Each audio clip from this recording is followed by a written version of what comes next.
Good morning everyone.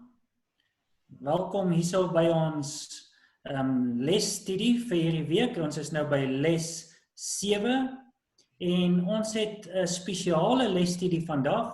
Wat 'n voorreg om saam met twee ander leraars die lesstudie te kan bespreek. Ons het hierso bo langs my vir leraar Louis. Hy is van Sasselburg, Parys en Heilbron distrik.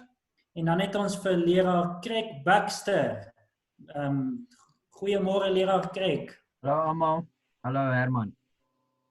Hy is van Virginia distrik. Ek glo Virginia, Kroonstad en Henneman. Welkom. So, wat 'n voorreg dat ek saam met julle die les kan bestudeer. En ons les naam hierdie week is taal, teks en onderlinge verband. En ons gaan so 'n bietjie kyk wat dit alles beteken en dit bespreek. Ek glo ons sal goeie gedagtes hier uitkry. Maar voor ons begin, kom ons bid. Leraar Craig, sal jy vir ons open met gebed? Onse Vader, Here, ons is dankbaar vir u genade. Here, ons is dankbaar in hierdie tyd van lockdown dat ons nog 'n metode het om die les te deel. Here, ons vra u Heilige Gees in Jesus se naam. Amen. Amen. Amen. So, die les hierdie week, ons geheue teks kom daar uit Deuteronomium 31 vers 26. En dit staan daarso: neem hierdie wetboek en sit dit neer aan die kant van die verbondsark van die Here, julle God, dat dit daar as 'n getuie teen jou kan wees. En een ding wat uitgekom het in hierdie inleiding van hierdie week is, dat daar so meer as 6000 tale in die wêreld is, in die biljoene inwoners van hierdie wêreld. En die Bybel is net in 600 van daardie 6000 tale in vertaal, wat vir ons net 10% van daardie tale gee. Maar dat die Nuwe Testament of dele daarvan is oorvertaal in meer as 2500 van daardie tale. En 'n beraamde 1,5 miljoen mense het nog nie die Bybel in hulle moederstaal ontvang nie. So dit wil sê, die mense moet hierdie Bybel bestudeer in 'n tweede of 'n derde taal. En ons weet, mens verstaan maar net beter as jy dit in jou moederstaal kan doen. Maar gelukkig het die Bybelverenigings daartoe bygedra dat ten minste 6 biljoen mense die skrif kan lees, maar wel nou miskien nie in hulle moederstaal nie. En dan, 'n ding wat ook hier uitgekom het vir my is, en dit sal dalk help dat ons kykers en ons en ander Christene wat dalk kyk na hierdie lesstudie, is dat in Europa was die Bybel doelbewus weggehou van die menigtes mense. En hulle het dalk gesmag na die woord van God, maar hulle kon dit nie hê nie. Daarom staan ons vandag nou in 'n baie bevoorregte posisie dat ons die woord van God in ons eie taal kan bestudeer. En wat 'n voorreg dat hier in Suid-Afrika selfs die Afrikaanse mense 'n taal wat een van die jongste tale in die wêreld is, en tog het ons die Ou en die Nuwe Testament oorvertaal in ons taal. En as ons dink aan wat daai donker eeuse mense deurgegaan het, dan kan 'n mens maar net dink in wat 'n voorreg ons het. En dit kan ons bring by hoe getrou ons dan die woord van God moet bestudeer. Want ons is bevoorreg dat ons nog vryheid het om die woord van God te bestudeer. Nou, ek weet nie of julle al enige bydrae wil lewer nie, maar wat ek ook gesien het dan is dat ons moet daadwerklik ons Bybels bestudeer, sodat ons 'n beter kennis van Jesus kon kry. Want daar is tog mense wat nog nie die Bybel het om te bestudeer nie. Nou, enige bydrae leraar Krek, het jy enige bydrae sover in Nie op ons die studie? stadium nie. Leraar Louis? Dit is net vir my wonderlik om 'n Bybel te kan hê. En dit is ook vir my wonderlik dat ons die tegnologie tot ons beskikking het vandag om selfs die Bybel in ander tale te kan lees en in ander vertalings te kan lees. Wat vir jou, jy weet, elke vertaling gee vir jou 'n bietjie meer insig. En ons van vandag wat die tegnologie tot ons beskikking het, is wonderlik dat ons dit kan gebruik om 'n dieper studie in die Bybel in te maak, wat mense van ouds nie gehad het nie. Hulle het nie die voorreg gehad wat ons gehad het, om Bybel in verskillende tale en verskillende vertalings te kry. Ja, beslis. En dit is een ding wat ook uitgekom het hierso is, dat danksy die drukpers, wat ontdek was of ontwerp was deur Gutenberg, en wat se voorreg, dat die eerste boek wat op daardie drukpres gedruk was die Bybel. En dit bring ons weer by, wie is die een wat waarlik wysheid aan mense gee?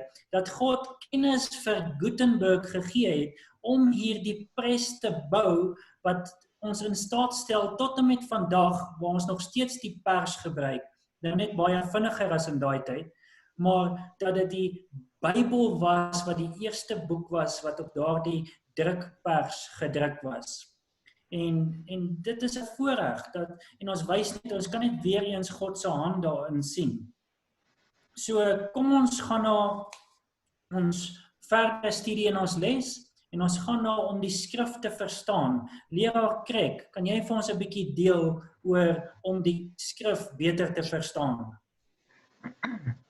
Okay, vir my Sondag, so om die skrif te verstaan, die Bybel is daar vir my, vir onderwysing, okay?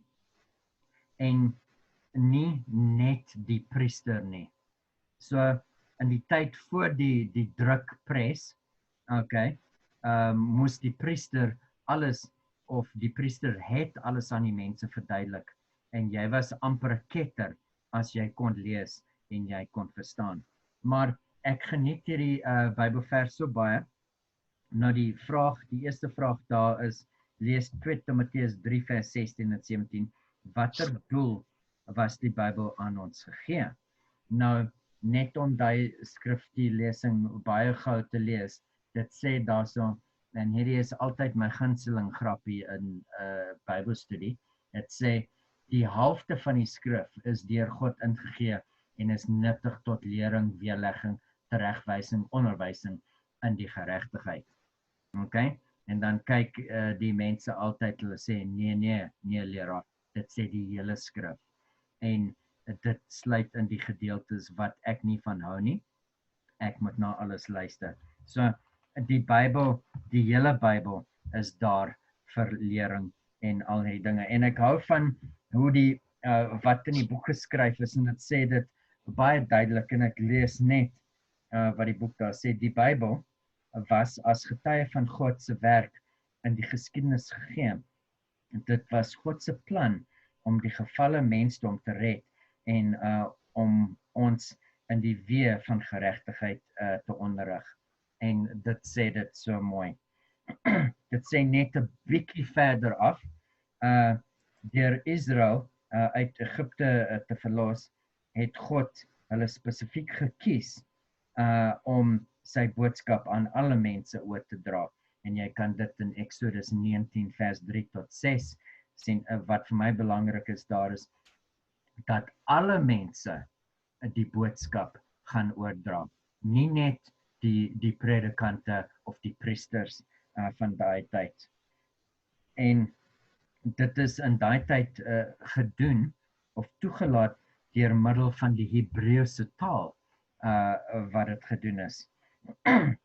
En die les praat ook hierso 'n bietjie van die opkoms van die Griekse kultuur en dat dit 'n nuwe geleentheid geskep het Nou wanneer mense aan Hellenism of Hellenisme seker in Afrikaans dink, dan dink 'n mens aan teenstrydigheid of jy weet as jy dink aan die Hebreëse skrif, dit lees en geskryf van regs na links, maar die Grieks was dwars van links na regs en dit het onmiddellik in die mense 'n bietjie naar gemaak. Hoe kan hulle so dwars wees? En dit was amper asof hulle denkwyse, wel die Griekse denkwyse, ons is in die Griekse denkwyse, maar die les sê so, dit is 'n universele taal, maar die mense was 'n bietjie bang vir die Griekse taal. En jy weet in Griekse kultuur is dit amper reg of verkeerd. Dit is wit of swart. Okay? Waar in Hebreëus kan dit 200 so of 'n ding is 100% reg of verkeerd in Grieks, maar in Hebreëus kan dit 200% reg wees. Maar dit lyk asof dit 'n teenstrydigheid is, maar dit is nie. 'n voorbeeld van dit is Prediker 12 vers 7 wat sê en die gees gaan op na God toe. Maar in Prediker 9 vers 5 sê dit dat die dooies weet niks. So wat gaan daar aan? Dan mense sê nee, maar die gees het opgegaan na God toe. Maar dit het nie. Ons moet albei verstaan dat dit byvoeg by mekaar en nie teenstrydig is teenoor mekaar nie. So dit is vir my wonderlik. Nou die vraag daar in die middel lees Deuteronomium 32 vers 47. Waarom is dit so belangrik vir die kinders van Israel om op alle woorde van hierdie wet die Torah of instruksies ag te slaan? Hoe verleng God se woord ons daar en wat kan ons in die konteks van ons tyd beteken? So ek dink hierdie is bekend, ons hoef nie baie tyd hierso te spandeer, maar die wet is nie 'n straf nie, maar die wet is daar om ons te beskerm, sodat ons lengte van dae het. En dieselfde met die antwoord heel onder, die vraag heel onder is, waarom is dit nooit vergeefse woord vir julle in Deuteronomium 32:47 om die woord van God te gehoorsaam nie, en ook om die kinders daaruit te onderrig nie. Net soos ons die beste wil vir ons kinders het, die van julle wat kinders het, okay, net soos ons die beste wil vir ons kinders wil hê, God ook wil die beste wil vir ons hê. En daarvoor het ons nodig om ons kinders te onderrig, laat hulle lengte van dae het. En ek wil ook net een punt hierso uitbring. Ek dink ons moet ook net versigtig wees om die skrifte te verstaan. Ek weet, deur die jare het ek probeer om elke liewe teksvers te verstaan, heeltemal te verstaan. En ek het al opgeleer, daar's ander mense wat in kerke wat elke liewe teksvers wil verstaan. En ek is net bang of dat 'n mens elke teksvers wil oplos. En ek is net bang dat dalk later is daar 'n speel van self wat uitkom. As ek dit so kan verduidelik, if I could say in English, it's almost like you could create a mirror of yourself. Want net jy het nou alles opgelos, maar is daar, ons gaan die Bybel in die hemel bestudeer. So, dis net, when we come down hard on dit is presies wat dit beteken. Ons moet versigtig wees van dit, want daar kom die stryd in die kerk met mense, dan stryd die een en stryd daai een. So ons moet bietjie ruimte vir dinge gee. Ja, dis alles wat ek te sê het daaroor. Okay, so ek het gedink hierso aanhou wat jy sê daarso. Yes. Want as 'n mens dink dat elke teksie verstaan, dan is daar nie meer spasie om te leer nie, jy sien. Dan gaan 'n mens dalk, soos jy sê, eie wys wees. En ek wou iets gesê het oor die Hebreëus ook, maar ek kan nou nie onthou wat nie. Ek sal maar eers vir leraar Louis 'n kans gee ook om bydra te lewer. Leraar Louis, het jy enige bydra vir ons? Ek wil net melding maak van die feit dat God het die Israeliete as 'n nasie gekies om die evangelie te verkondig. En hulle het nie dit gedoen nie. Die volk het afgewyk van die wil van die Here af en 'n nuwe volk moes inkom om die evangelie te verkondig. En jy weet, toe Jesus op aarde gewandel het hy daar vir hom 12 disippels gekies en uit daai universele taal van Grieks het dit moontlik gemaak dat almal, selfs die nie-Christen en die Christen, jy weet, die Jood en die Griek, almal het 'n kans gehad om die woord van die Here te verstaan. En daarvan af het die ontploffing plaasgevind en daai was dan die nuwe volk van die Here wat dan die boodskap sal uitdra aan die wêreld. En ons het as Christene, bekeerde Christene, wat in die naam van Jesus Christus gedoop is, dit is ons werk. Ons is die uitverkore volk nou, soos wat Israel spesifiek 'n uitverkore volk was om die evangelie te verkondig,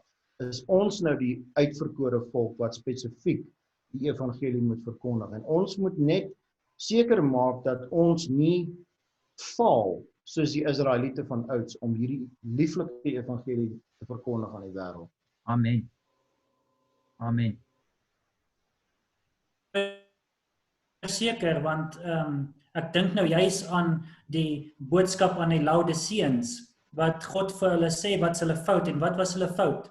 Julle is ryk en het verryk geword en dis nie net fisies nie, maar in Bybelwaarheid ook. Maar die ding is, wat doen ons daarmee natuurlik? Wat doen ons met hierdie rykdom? En dit is hoekom God sê, en Jesus sê daarso, kom koop by my rykdom en kry by my die kleed van geregtigheid, jy sien. En dit is nou presies wat jy gesê het. Nou die gedagte wat ek wou gesê het in die Hebreëse taal, wat leraar Kryk, jy het gesê dat die mense in daardie tyd bang was vir hierdie taal. En ek kan net onthou in ons studies van Hebreëus het die professor vir ons gesê dat as hulle die Hebreëse taal gelees het in die tempel en hulle kom op die woordjie af Yahweh, het hulle nie Yahweh gelees nie, maar hulle het gesê Adonai. So bang was hulle om daardie woordjie te lees en so heilig het dit vir hulle gevoel om God op sy naam te noem, dat hulle as hulle Yahweh die woordjie sien, dat hulle dit eerder uitgespreek het as Adonai. So kom ons gaan na ons volgende dag toe, ons gaan na woorde en hul betekenisse. Leraar Louis, as jy met ons kan deel 'n bietjie oor die woorde en hulle betekenisse. Ja, woorde en betekenisse in die Bybel is vir ons gegee in elke vertaling, het hulle die beste woorde maar bymekaar gesit om die Bybel te vertaal. Maar as 'n mens gaan ondersoek doen in die oorspronklike Hebreëse en die Griekse tale, dan word die taal so verryk en daar is soveel verskillende woorde wat bykom by een woord. Byvoorbeeld hulle het die woord in die lesie gebruik. Ek het nou die Engelse boekie voor my. Ek hou van die Engelse boekie studeer, maar die woord mercy. Daar was soveel ander woorde wat uitgekom het wat God se genade beskryf. Byvoorbeeld love, loving kindness, mercy.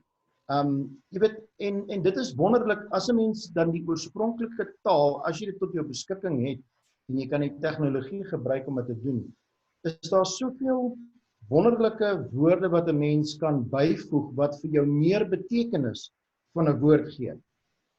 Ek het byvoorbeeld 'n research paper in die college geskryf en op die research paper het ek die woorde very good in Genesis gaan opsoek in die oorspronklike taal. En daai oorspronklike taal, ek gaan dit net lees, die woorde very good, het die beskrywing uitgekom dat the this describing God's creation as exceedingly pleasant, beautiful, lovely, gratifying, acceptable, rich and becoming with great muchness.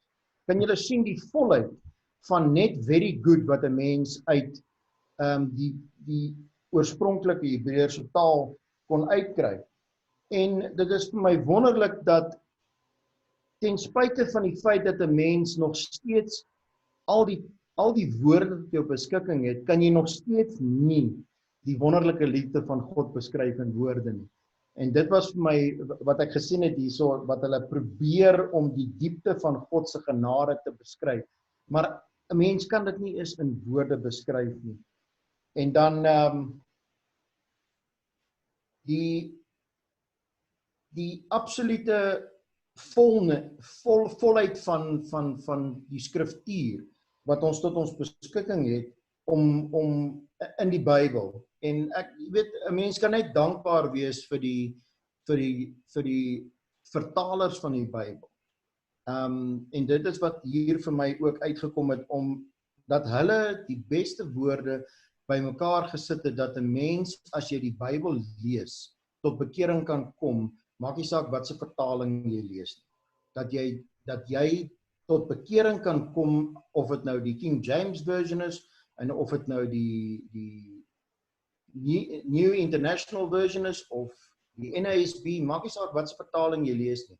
Jy kan deur daai woorde van die Here tot bekering kom.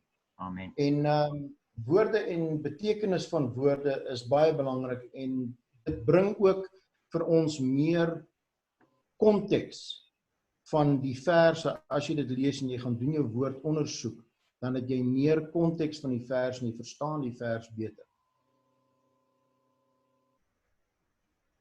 Okay, so Leraar Louis, ek is bly wat jy gesê het hierso dat 'n mens hoef nie die oorspronklike tale te kan verstaan om bekeer te word nie, maar as 'n mens groei in jou Christelike groei en die bestudering van die Bybel, is daar tog 'n tyd as 'n mens, ek is bly ons leef hier in die einde van die tyd, wanneer ons tegnologie ook het, en selfs net 'n klein programmetjie soos e-sword op ons laptops of computers, kan ons so 'n idee kry wat die oorspronklike teks beteken.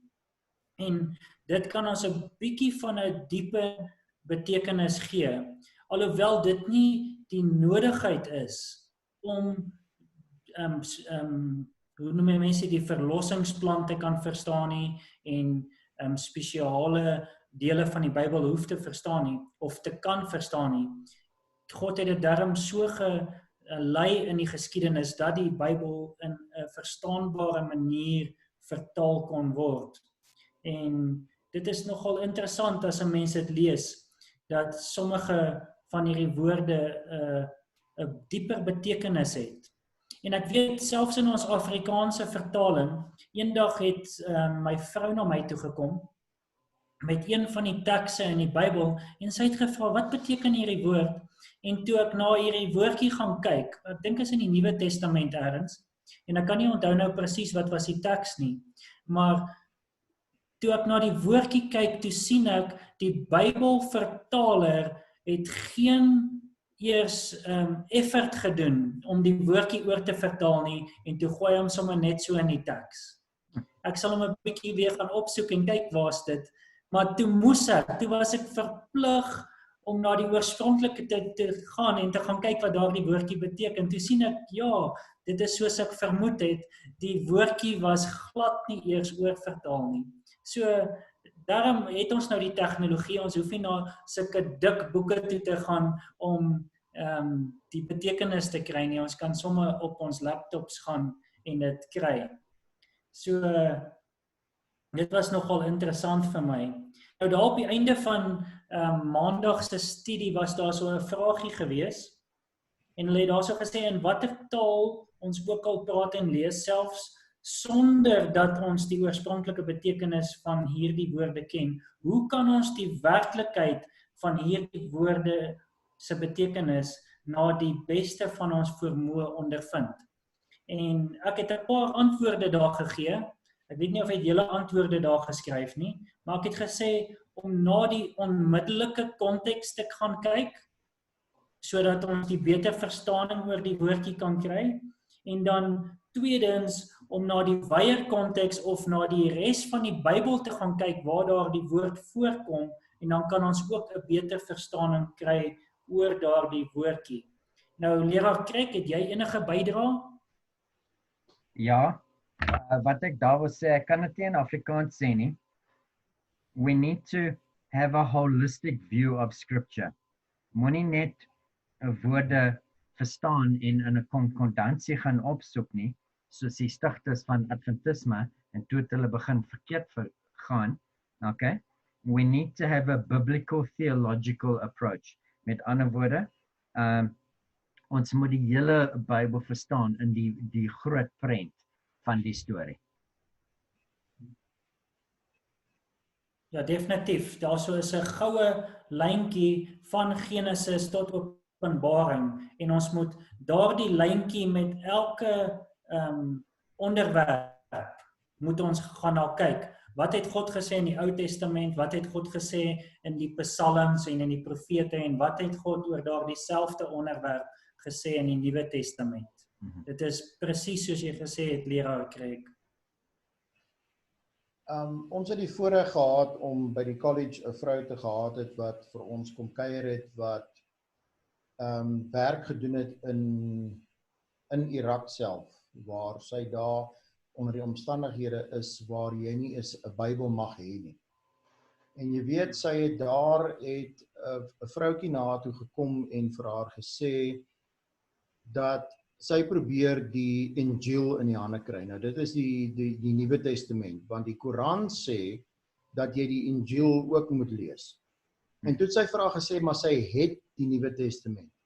En jy weet, sy het daai boek vir daai vroutjie gegee, en daar het 'n absolute kalmte en rus en vrede oor daai vrou gekom elke keer wat sy die Nuwe Testament gelees het.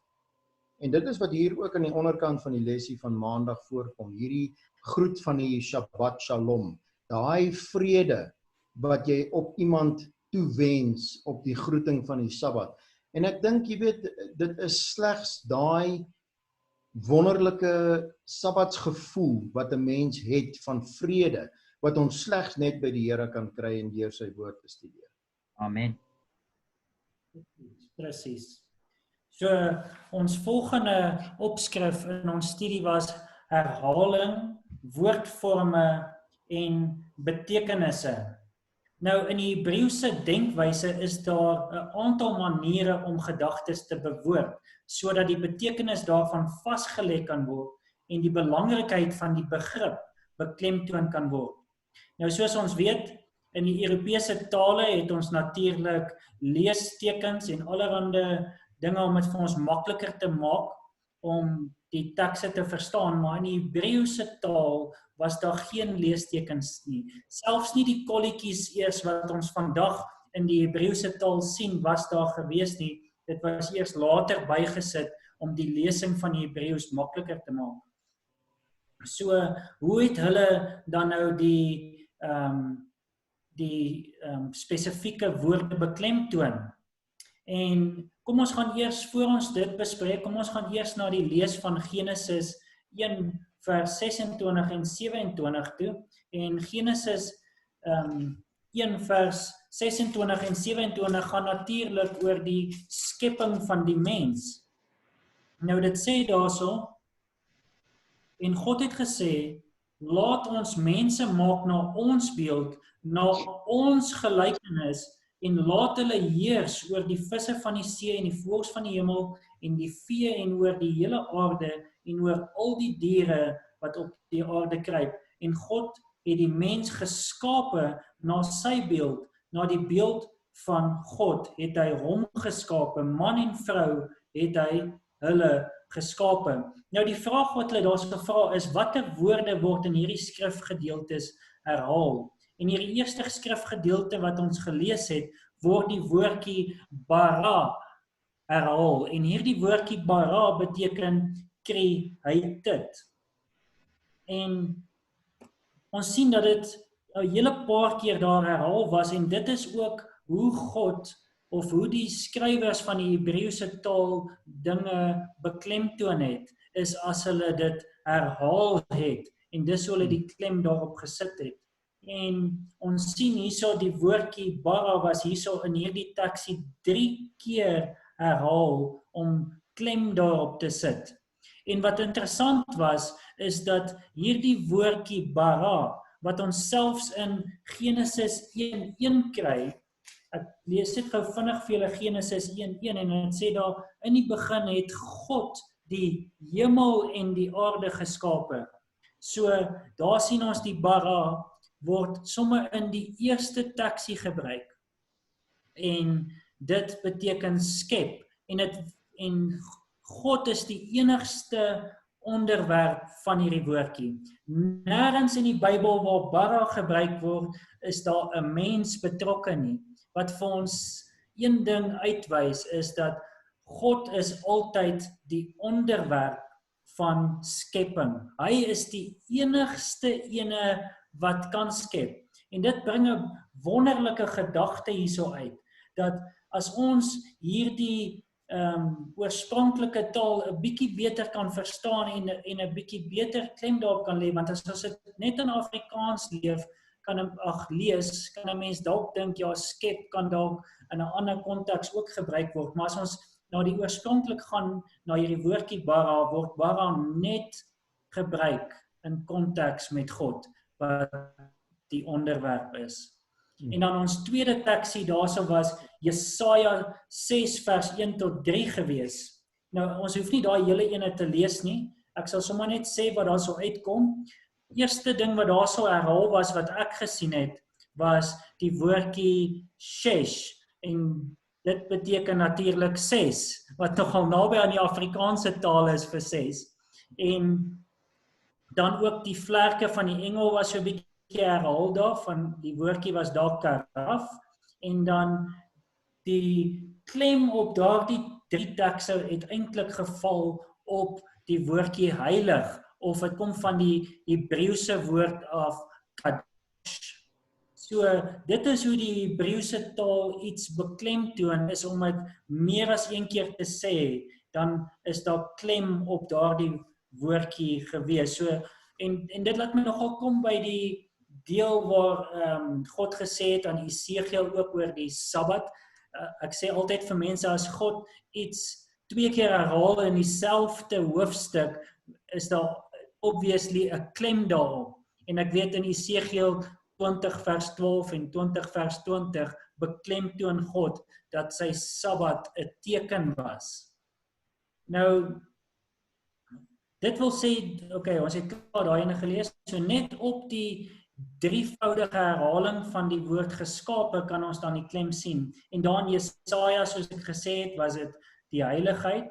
So, en dan kan ons sien ook dat God hier daarso in Jesaja 6 vers 5 gesê het, wee my, ek is verlore, en dit wys ons die nietigheid van die mens. Selfs in 'n profeet soos Jesaja, wat hierdie groot werk vir God gedoen het, kon ons sien dat Jesaja nog steeds in die gevalle natuur was van 'n mens. En toe hy in die teenwoordigheid van God kom, toe sien hy sy minderwaardigheid.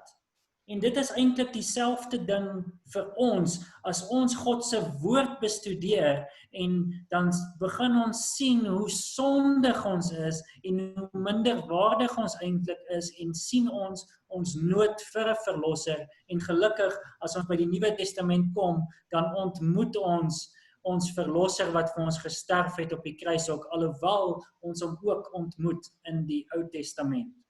Nou, daarso in Daniël 3 sien ons ook 'n beklemtoning, en dit is nogal 'n baie sterk beklemtoning van die mens se natuur om graag in God se plek te wil wees. En dit het ons gesien daar uitkom, dat daar meer as 10 keer uitgebeeld word oor die beeld wat Nebukadneser opgerig het. En ek het sommer self ook 'n bietjie gaan opkyk in die oorspronklik, en so waar, hy het elke keer gesê, die beeld wat Nebukadneser opgerig het. En daarso sien ons die beeld was Tselem, en oprig was die woord van die woordjie koem af, en variasies van hierdie frase het 10 keer voorgekom. En wat dit eintlik op klem is dat die mens is so geneig in sy gevalle natuur om die plek van God te wil inneem. En dit was tog die probleem gewees in die hemel met Satan wat ook nie gelukkig was met sy posisie nie en in die plek van God moet wees. Want die klem val hier op die soeke na die mens om te wil God speel, maar ten teenstelling met die enige ware God, die enigste een wat waardig is om aanbid te word, jy sien. So, leraar Krek, het jy enige kommentaar op die herhaling en woordvorme en betekenisse? Ja, ek het 3 punte wat ek hier wil noem. Ek sal my bes doen om vinnig te wees. Die eerste punt is, daar was nie fotokopie masjiene in daai nie. So die manne wat nog 'n kopie gemaak het hom uitgeskryf. Okay? En 'n mens, daar's party woorde in die Bybel waar die woord net een keer verskyn. Okay?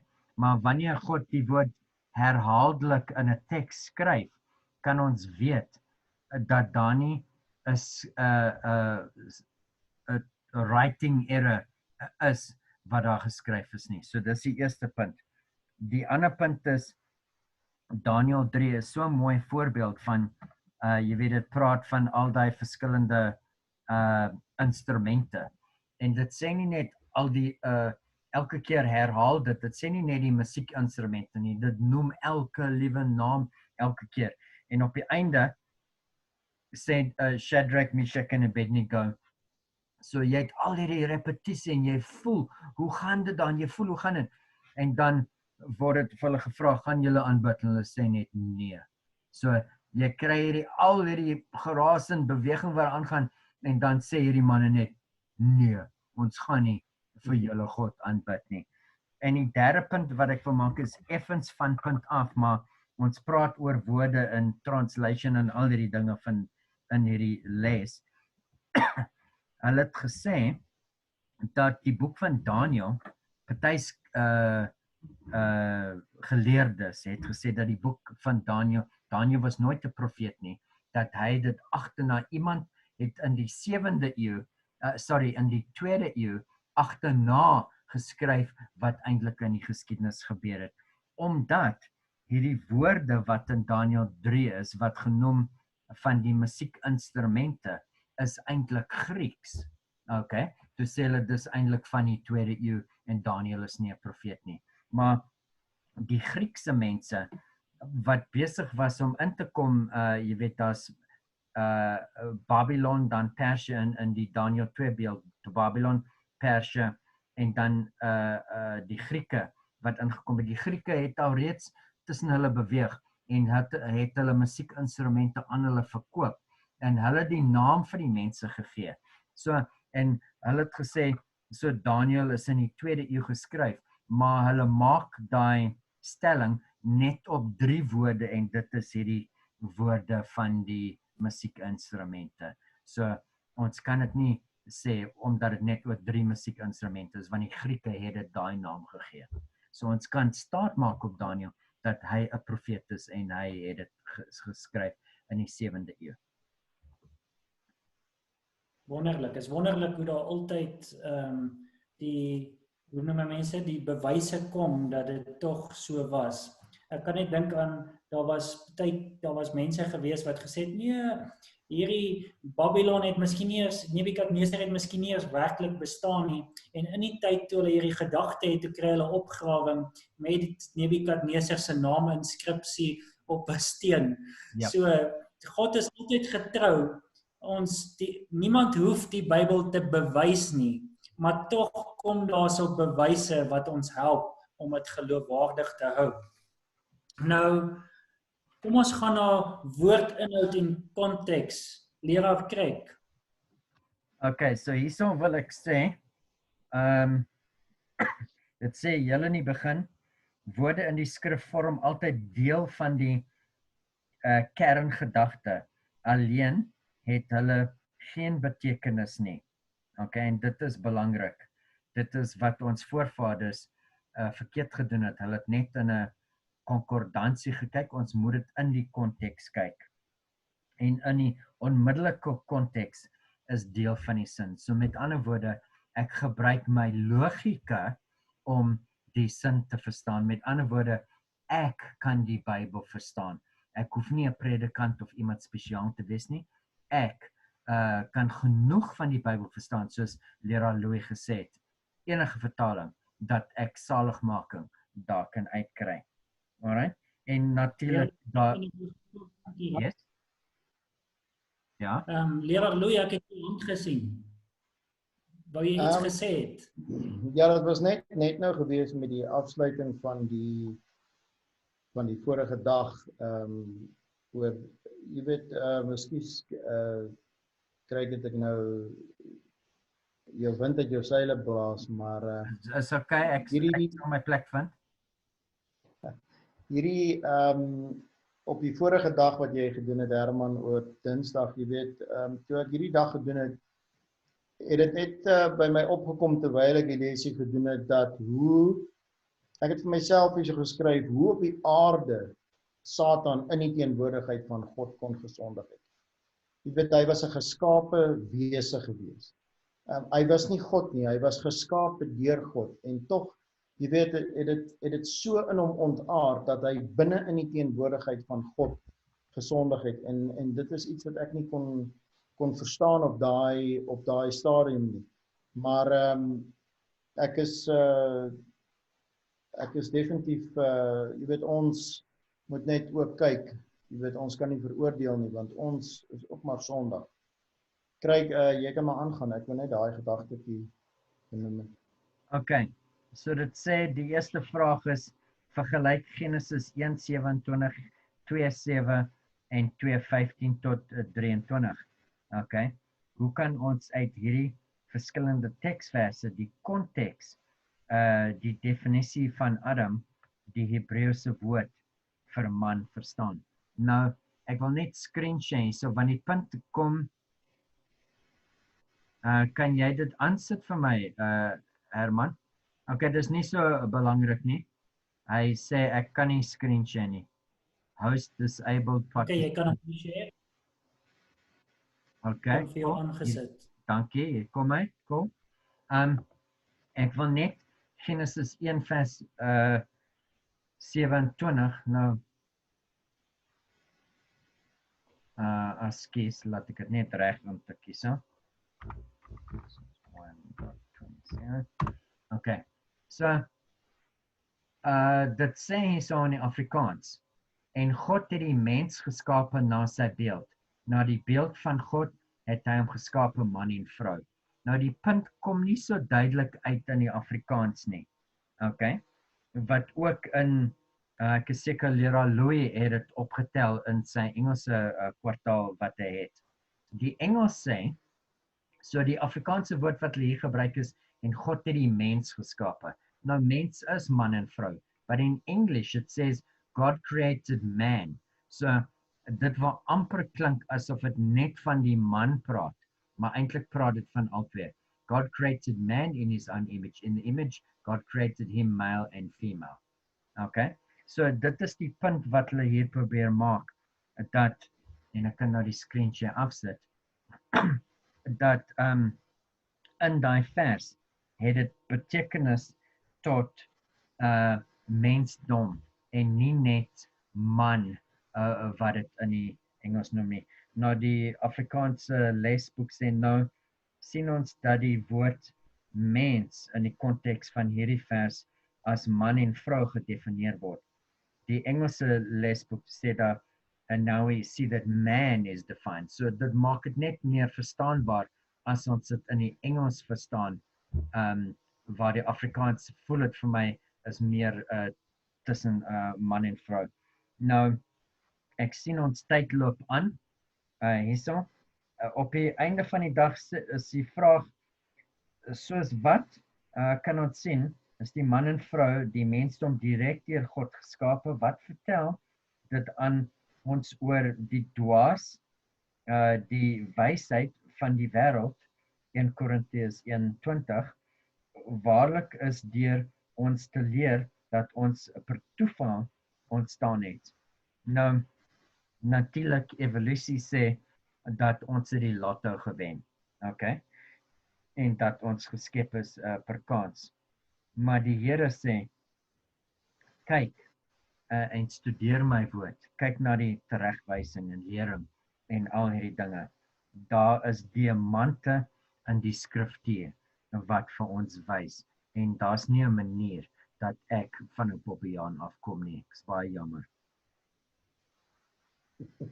En as ek ietsie kan bydra daarso, daar in die middel van die les, wat vir my baie interessant is, en dit was my geïnteresseerd toe ek die tale ook bestudeer het, is dat stof of die Hebreëse woord vir aarde beteken ook Adama. In die oorspronklike taal is Adama. En Adam het uit Adama uitgekom. En dit was vir my baie interessant. En maar soos jy gesê het, in die verskillende kontekste van die woordjie mens, was dit of verwys na Adam as 'n persoon. Ek het hier so langs my 'n notaatjie gemaak. So dis Adam kan mensdom beteken in die regte konteks, en dan kan ook die persoon Adam beteken wat in die geslagsregisters is, en selfs in die geslagsregister van Jesus. Here Louis, het jy enige iets om by te dra by die woordinhoud en die konteks? Ek's reg. Okay, so dan gaan ons na die Bybelboeke se boodskap. Leraar Louis. Ja, hierdie donderdag se dag lesie wat ek daar uit, as ek dit vinnig kan opsom, uitgekry het, is dat verskillende dele van die Bybel is geskryf vir verskillende boodskappe. Daar was profetiese boeke, daar was briewe wat aan soos Paulus aan die kerke geskryf is. En jy weet, wanneer 'n mens die verskillende Bybelboeke lees, en dit is wat baie belangrik is, en dit is wat hulle ook vir ons geleer het toe ons op die college was. Dis nodig vir ons om die geskiedenis agter die boek te lees, of die geskiedenis agter die gedeelte wat 'n mens lees, dan verstaan jy dit beter. Jy weet, toe ons Paulus se briewe aan die gemeentes bestudeer het, en ons die geskiedenis agter die 7 kerke gaan na kyk het, kon mens presies sien hoe die briewe geskryf is, en veral as ek nou Laodicea as 'n voorbeeld kan noem. Hulle het nie water gehad. Hulle moes water van hulle die dorp langs aan kry, ek het nou die naam vergeet. En hulle het 'n lang kanaal gegrou, maar die water was warm geweest. En toe die water by hulle uitkom in deur die kanaal, toe sit lauwarm water. Jy weet, daai lauwarm beskrywing het nou ingepas by hulle. En jy weet, dit is belangrik vir ons om die agtergrond van die boeke te kan bestudeer. Dan kry mens 'n beter begrip van wat eintlik die boek, waarvoor dit geskryf is en hoe dit geskryf is, en dit gee vir ons meer betekenis van elke boek. En dan wat ook vir my getref het, was die eerste 5 boeke wat deur Moses geskryf was. Jy weet, mense het daar ook bespiegel wie het dit geskryf, wanneer is dit geskryf en so aan, maar jy weet, dit is definitief bevestig dat in watter tyd Moses hierdie boeke geskryf het, maar wat vir my mooi was hierin, wat uit die gedeeltetjie uitgekom het in die lesie, waar dit geskryf het hierso, net onder die eerste vraag hier, het mevrou White daarso geskryf, van Moses terwyl hy geskryf het, het hulle gesê, heavenly angels shed their light around him, here under the inspiration of the Holy Spirit, he wrote the book of Genesis. En jy weet, hoe kan hy Genesis geskryf het en beskryf het, as die Heilige Gees nie daai dinge vir hom openbaar het? Jy weet, Moses het daai geskryf, in detail geskryf en God het deur die Heilige Gees dit aan hom openbaar dat daar nie 'n fout kan kom in die beskrywing van die skepping nie. Want God kan nie laat daar 'n fout inkom nie. En dit was vir my baie wonderlik om te sien dat daar onder die leiding van die Heilige Gees, en Moses was mos 'n profeet, daar onder die leiding van die Heilige Gees het hy Genesis geskryf en dit was vir my baie mooi geweest. En jy weet, dit het nuwe betekenis vir my gegee, jy weet, hoe mens die Bybel moet lees. Jy weet, in 2 Timoteus 3 vers 16 sê dit, die hele skrif is deur God ingegee.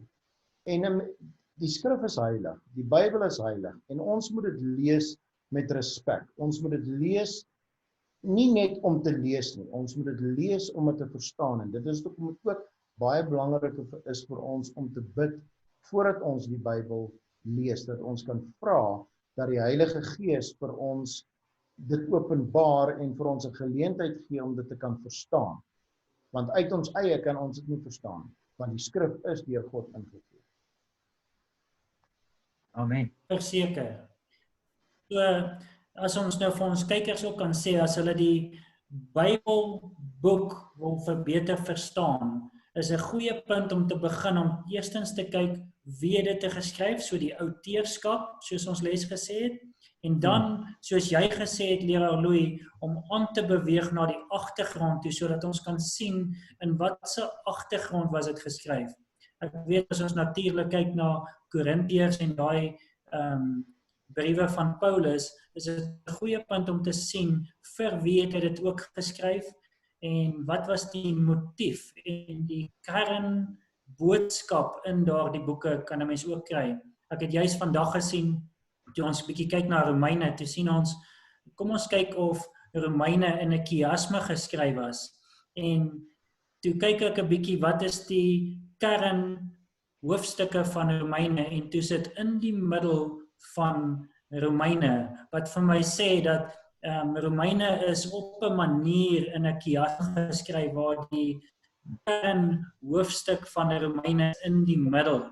So dit is 'n goeie punt om te gaan kyk na die agtergrond en die outeurskap. Ons tyd is uitgehardloop, maar as daar nog een gedagtetjie is, kan ons miskien nog enetjie kry en dan kan ons afsluit. Leraar Kryk, het jy nog ietsie om te sê? Ek het 'n e-pos iewers waar 'n man het Ellen White gelees. Ek kan nie onthou wat se man nie. Okay? Maar hy's 'n geleerde. Alright. En hy sy kommentaar agterna toe hy Ellen White gelees het was dat sy skryf met Hebreëse gedagte. Met Hebrew, she thinks and writes like a Hebrew. En dit was vir my, dis net die Heilige Gees wat daai deurgegee het. Ja, dit is baie interessant. Nou, ek is dankbaar dat ons hierdie lesse het vir hierdie kwartaal. Ek het, voor ons begin het met die video met leraar Louis gedeel, dat, weet jy wat se voorreg is dit vir ons lede om hierdie lesse te hê vir hierdie kwartaal. Want as ek so kyk na hierdie lesse, is dit amper 'n volle kursus in hermeneutics. En hermeneutics natuurlik beteken die bestudering of die interpretering van die woord of die Bybel natuurlik. So, lesers, as julle hierso kyk, as julle hierdie lesse getrou volg, kry julle 'n klasse, amper dieselfde klasse as wat ons leraars gekry het toe ons hermeneutics bestudeer het in ons teologiese studies.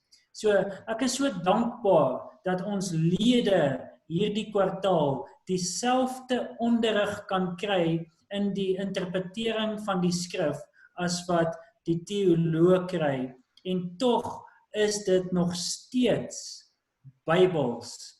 Die Bybelse manier om die Bybel te interpreteer. Ek is so dankbaar. Leraar Louis, kan jy vir ons afsluit met gebed en bid spesiaal vir die kykers en die wat hierdie lesse studeer, sodat hulle hierdie gereedskap wat ons lessies vir ons gee, hulle kan lei en ook saam met die Heilige Gees en in gebed met die bestudeer.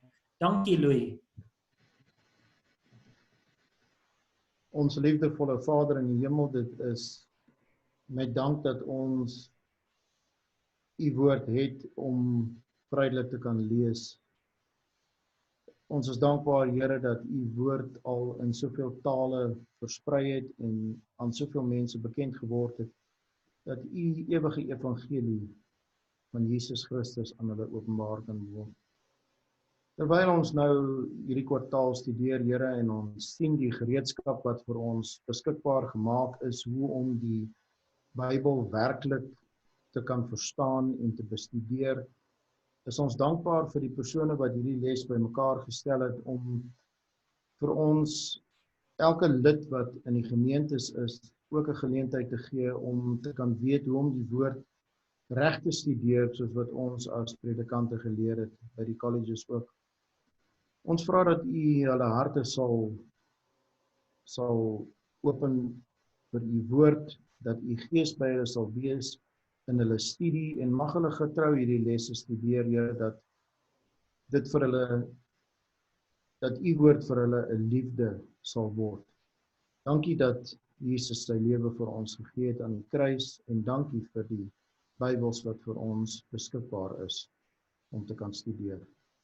Ons bid en vra hierdie dinge in Jesus naam. Amen. Dankie leraar Louis en leraar Craig dat ons saam die les kon bestudeer het. Kykers, gaan gerus ook na die ander hulpmiddels wat hulle gegee het in die lesboekie, veral daardie ene in die Adventist Biblical Research Institute wat hulle daar gegee het. As jy dit nie kan sien nie, gaan hier na die link hieronder wat ek sal plaas en dan kan julle net daarop klik, dan kan julle dit ook gaan oplees. Dit is baie insiggewend en dit sal julle baie help om die Bybel te bestudeer en te interpreteer. Dankie julle, mag julle geseënd wees as ons na ons erediens toe ook gaan later. Dankie.